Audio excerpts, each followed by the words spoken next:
Hey guys, so probably the final part of this, I guess, multi-part video. Um, I was finishing up a PC, kind of like on the later half of the video, um, but I just received some parts today, so I decided to just combine all the parts into one big gigantic part video. So if you're watching this and it seems like there's a bunch of random skips, it's because this is the day after. Anyways, I received my last four RAM sticks, or sorry, last two RAM sticks. So I made a couple more changes to the PC. So first thing was I plugged the AIO. You see that little plug up there? That was in the CPU fan header, which is all the way to the left. I'll show it up a little bit closer. I moved it to the third one from the left, so it's sitting there right now. It's plugged into the AIO header. So what the I guess the main difference is if you plug into the CPU header, it has it's controlled by the motherboard basically and has variable fan speed. So when your CPU gets hotter, it ups the speed of the fan. In this particular case, it's gonna up the pump speed. Generally, the pump speed sitting around I think 22 to 2500 RPM. But you know it fluctuates up and down. I guess I've been reading about that online, and some people say it's just better to run the pump at a consistent speed. So you know if I moved it one over to the pump header, the AIO pump header has a constant voltage, and it gives it a constant speed. And I think the constant speed is about like 3200, 3100 constant RPM.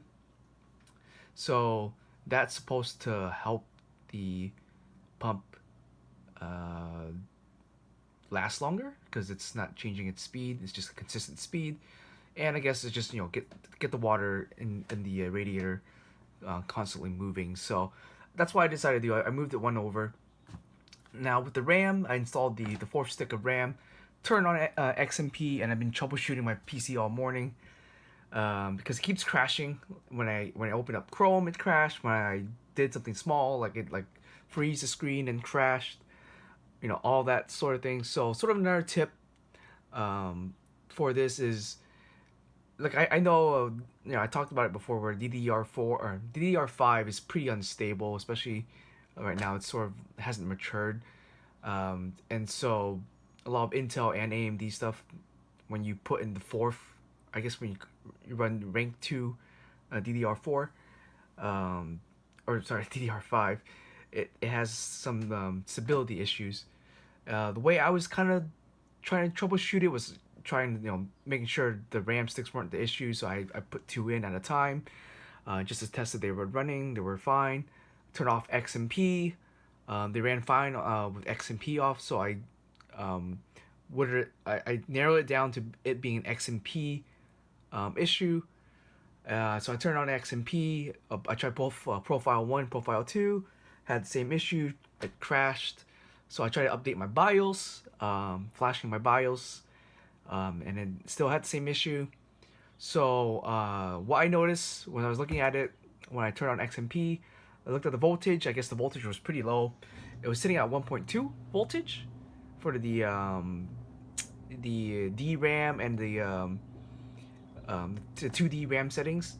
So I was like, oh, I think that's usually lower than what it's supposed to be. Because I remember my old computer, my DDR4, I was running like 1.3, 1.34 volts on my my RAM, or I guess my DDR4 RAM, and that was working fine. So I decided to just manually up the voltage. So I did it to like 1.3. Try it, turn my computer on. Was working okay. It seemed stable. Didn't run into crashes. So I was like, okay, maybe for safe measure, I bump it up a little bit more. Bumped it up to 1.33. Was working fine. It actually crashed on 1.33. So I was like, oh, that's a little interesting. So right now I'm running it on 1.35 volts, which I think is recommended for the speed, because I'm running at 5600 right now with I think CL16 and the other cast numbers at like 36, 36 or something like that. So yeah, I'm gonna run it at 1.35 to see if that basically keeps the computer stable and hopefully doesn't crash in like just regular everyday tasks. I might try to benchmark it some more. Might try to play some games, see if it crashes. But other than that, I think I narrowed it down just the voltage. I want to try to keep the voltage under 1.4, you know, because I'm not always gonna need that high voltage on the RAM. But right now, I think it's just the RAM, the amount of voltage I'm putting into there.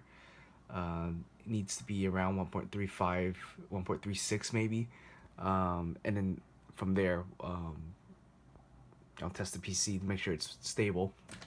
But yeah, not overclocking the CPU, not overclocking the GPU. Don't really need to. I could manually do it, but like I guess I don't want to draw more power and make the system hotter. And it's basically performing above my needs anyways for the most part. The only reason I'm overclocking the RAM is because I want it to at least run at its advertised speed, which is 5600. A default speed it's 4000, so I just want to run it, you know, at the advertised speed. Everything else is fine. Everything else I don't really care. Plus the RAM doesn't really add much heat to the system. Where like if I overclock the GPU and the CPU, it's gonna add a lot more heat, draw a lot more power. The RAM doesn't really matter too much. RAM I can put a little bit more power in there, and it adds a little bit of heat, and but you know as long as it's running, it's okay with me. Obviously, it's gonna be a little bit more unstable. It's probably the most unstable thing to overclock and the most fickle thing to overclock because I've overclocked CPUs and GPUs before, and they're easier to figure out what's going on, what's causing it to crash, and all that, and make it it's easier to stabilize. Where RAM overclocking is just something I'm not really that great at, and so hopefully it's okay. But yeah, other than that, clean up some more cables. Everything's looking pretty good. Put some of my Gundam and just Star Wars stuff up there. They're not sitting above the vents, so that's pretty good. Just kind of sitting on the side over there. And then yeah, the cable mod ties or cable mod cables look pretty good. This cable I moved to the left more, and it's kind of sitting above the fan, so it's not really touching it, which is also good. Yeah, set my fan curves. That's all good. And yeah, I think this is it. Basically, I think I'm done with my build for now. Next time I upgrade my build, it might just be the CPU or maybe upgrade the GPU if you know something cool comes out, or if I feel like I need like more power. Then sure. CPU though, it's probably I'll wait for the refresh of Raptor Lake, which should be coming out end of this year. So that'll be the 14th gen. Like I mentioned, might upgrade it to that, and then yeah, I think everything else is fine. Anyways, guys, hope you enjoyed this like mini PC build thing that I've been doing for the past like week or two. Usually it's not my usual content on my channel, but I thought it'd be interesting to kind of show off in case you're interested in building PC. You know, it's a cool hobby. It's very expensive, but you know, it is what it is. Anyways, see you guys next time.